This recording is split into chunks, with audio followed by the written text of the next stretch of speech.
Okay, I want you to picture a scene. And I'm willing to bet this is a scene you have absolutely lived through. It's Tuesday morning. The alarm went off 20 minutes ago. You've had your coffee. And now you are standing in front of your closet. The dreaded closet standoff. Exactly. And the thing is, the closet isn't empty. I mean, it is physically full. There are shirts jammed onto hangers, jackets all squished together, maybe a pile of denim on a shelf. But you're just staring at it, and you get this, this distinct sinking feeling that you have absolutely nothing to wear. It's the closet paradox. Yeah, it's probably one of the most common complaints in men's style. So what do? Because you have to leave for work. You pull out your phone, you think, I just need a spark, an idea. You open Instagram or maybe Pinterest. You start scrolling. You see a guy in Italy wearing the perfect vintage linen suit. You see a streetwear look that's incredibly cool, but like totally impractical for your office. And suddenly, 20 minutes have just vanished. Gone. And you look back at your own clothes, which now look even worse by comparison, and you just feel exhausted. You're not inspired. You're drained. So you grab the same jeans and T-shirt you wore last Thursday, and you walk out the door feeling kind of defeated. It's a universal experience, really. But here's the trap we fall into. We usually blame ourselves. We stand there and think, I just don't have style, or, oh, I need to go shopping. We think the problem is the inventory. Right. But the source material we are covering today, it flips that idea completely on its head. We're doing a deep dive into an article titled Beyond Inspiration, Training the Male Judgment of Style. And the argument here is, well, it's fascinating. It says the problem isn't your clothes. The problem is inspiration fatigue. This is such an important topic because we live in this era where we assume more is better, More images, more access, more ideas. But this deep dive is going to argue that these modern methods of finding inspiration, social media, AI, the infinite scroll, are actually killing your creativity and destroying your confidence. I have to say, when I read the term style paralysis in the source text, I felt so seen. It's a huge relief to know there's a clinical-sounding name for, staring blankly at a pile of expensive fabric. There is. But the solution the source proposes is going to sound completely counterintuitive to most of our listeners. The article argues that if you want to fix your style, you need to stop looking for inspiration. Completely. Completely. You need to stop consuming and start judging. Okay, let's unpack this. Because that sounds like work. And it sounds a bit bleak. Inspiration is supposed to be the fun part, right? Why is inspiration actually the thing that's exhausting us? Well, it comes down to a concept the text refers to as cognitive fatigue. We tend to look at scrolling through Instagram or Pinterest as a passive activity. We think we're relaxing, but neurologically we aren't. We're processing thousands of micro decisions every minute. Like, do I like this? Do I hate this? Could I ever pull that off? Exactly. And that just drains your decision-making battery. The source makes a really strong claim here. Excessive smartphone usage in this context actually degrades your style sovereignty. Style sovereignty. Wow. That sounds intense, like I've lost control of my own little kingdom of clothes. In a way, you have. You've handed the keys over to an algorithm. And that brings us to what the article calls the algorithm trap. We have to understand how these platforms work. TikTok, Instagram, Pinterest, they are not optimized to make you a well-dressed person. No. They're optimized for retention, for repetition. Oh, totally. I've noticed this. If I pause for half a second on a photo of a guy in a tweed jacket, suddenly my entire feed is tweed jackets for 3 weeks. Exactly. The source uses the example of old money outfits or minimal menswear. Once the algorithm tags you with that interest, it just force feeds you endless variations of the same silhouette, the same color palette. It creates a mirror room. So it feels like you're exploring the world of fashion, but you're actually just running in place in a very, very small room. Right. It creates this illusion of collective brainstorming. You think, wow, look at all these ideas. But you're really just seeing one idea repeated 1,000 times. And the result is that novelty dies. And when novelty dies, you get bored. But it's actually worse than boredom. It leads to something called choice overload. They referenced a specific study on this, didn't they? A 2024 meta-analysis. Yes. And the data is pretty stark. The findings showed that when the number of options exceeds our cognitive limits, which happens instantly on an infinite scroll, your satisfaction drops. Okay. But more importantly, your decision quality suffers and regret increases. That explains the regret.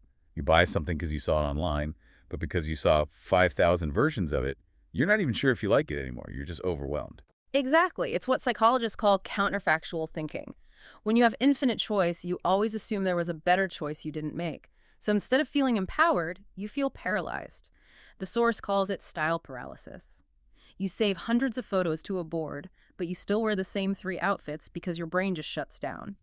It's easier to default to safety than to navigate all that noise. Okay, so we know scrolling is broken. We know the algorithm is trapping us. But men are problem solvers, generally. We try to fix things. So what are men currently doing to try to solve this paralysis? Well, according to the source, men aren't really learning, they are outsourcing judgment. Outsourcing judgment. That sounds efficient. It sounds like smart business. It works in business. It really doesn't work in personal style because style is an expression of the self. If you outsource the self, you're just a mannequin. The article lists these very specific passive behaviors that men fall into.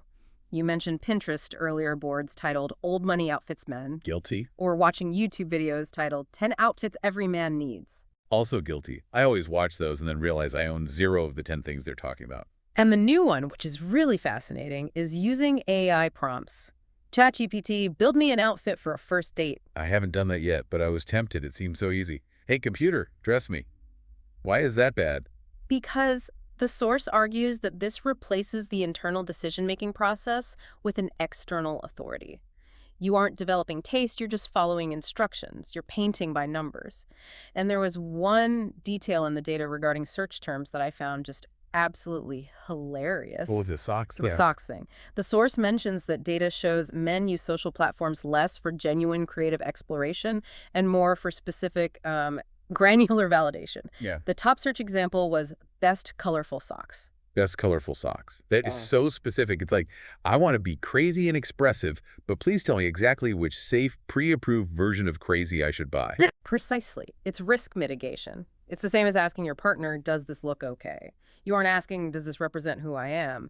You're asking, did I get the answer right? Will I get made fun of? And the text says, this leads to a closet full of items that refuse to talk to each other, which is such a great phrase. It's the feuding closet. Huh. You bought the cool jacket because an influencer said so, and the colorful socks because the data said so, and the boots because AI said so, but you put them together and you look like a mess because there's no coherence. You bought based on vibes or impulse, not based on a system. So if scrolling is bad and asking, does this look okay, is bad, what is the actual solution? The source talks about pivoting from passive consumption to active judgment. What does that even mean in practice? It starts by redefining what inspiration actually is. The article argues that real inspiration isn't about copying a look. It's not monkey see, monkey do. It's about recognizing repeatable patterns. Repeatable patterns. Okay. Could you give me an example of the difference? Sure. So copying is seeing a photo of a guy in a navy blazer and white chinos and thinking, okay, I need to buy that blazer and those chinos. Pattern recognition is looking at that same photo and seeing the contrast, seeing that he matched the texture of the jacket to the texture of the tie. It's understanding the physics of the outfit, not just the inventory. Okay. So it's the difference between memorizing the answer to a math problem and actually knowing the formula. Exactly. Once you know the formula, you can solve any problem. The source introduces this aesthetics philosophy, and the idea is to move away from fashion trivia, like knowing what brand is dropping a collab this week, and toward transferable skills. And they list 4 pillars for this, right? Yes. Archetypes, the color game, the interchangeable wardrobe, and the 4 Fs. We don't have to go deep into every single one, but let's touch on the color game and interchangeability. How do those help with the fatigue we were talking about? Well, take the color game. If you understand color harmony, why earth tones work together, or why navy anchors a look, you don't need to see 1,000 photos to validate your choice. You know it works because you understand the rules. It anchors your decisions. And the interchangeable wardrobe, that sounds key. That's the antidote to the feuding closet. If you understand how pieces interchange, boredom collapses because you can see the potential in what you already own. You're not waiting for a picture to tell you it's okay to wear that shirt with those pants. You know it works because you understand the system. This connects to the psychological shift the source mentions. It says men respond better to comparison and reliable feedback than they do to just general praise or endless options. Right.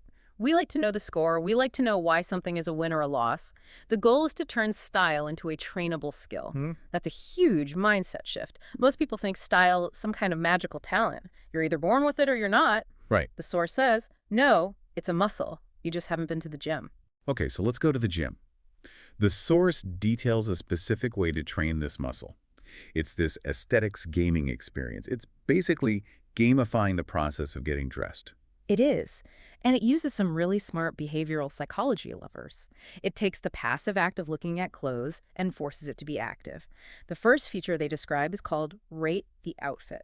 How does that work? Well, think about how you use Instagram. You scroll, maybe you double tap, you keep moving, your brain is in neutral. In Rate the Outfit, there's no scrolling. You are presented with a real outfit and you must make a decision. Does this work? Why does it fail? So you can't just consume, you have to actually engage. Correct. It uses what's called forced choice. And this calibrates the brain. By constantly asking, why does this fail or why does this work, you sharpen your visual literacy. You start spotting mistakes, fit issues, color clashes, not just in the photos, but in your own mirror. That makes so much sense. It's like training an AI model, but the model is your own brain. You're feeding it positive and negative examples until it learns the pattern. Exactly. Then there's the style battle. This one sounds intense. It's a binary comparison. Two outfits appear. One decision. Which one is better? No escape. Why is the no escape part so important? Because it teaches hierarchy thinking. When you're under pressure to choose A or B, you have to quickly identify what matters. Is it the fit? Is it the formality? Is the color slightly off on the left one? It trains your judgment under pressure. And then there's the feedback loop. Get rated. Now, posting your outfit online. For us guys, that is absolute nightmare fuel. It is terrifying. But the source contrasts this with social media.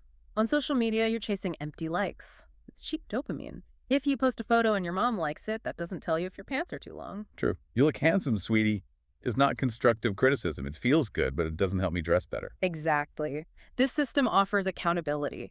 You post your outfit to be rated by the community, and the source claims that communities based on Rate My Outfit have much higher retention than inspiration apps. Why is that? You'd think people would run away from criticism. You would think so. But it turns out, we crave truth.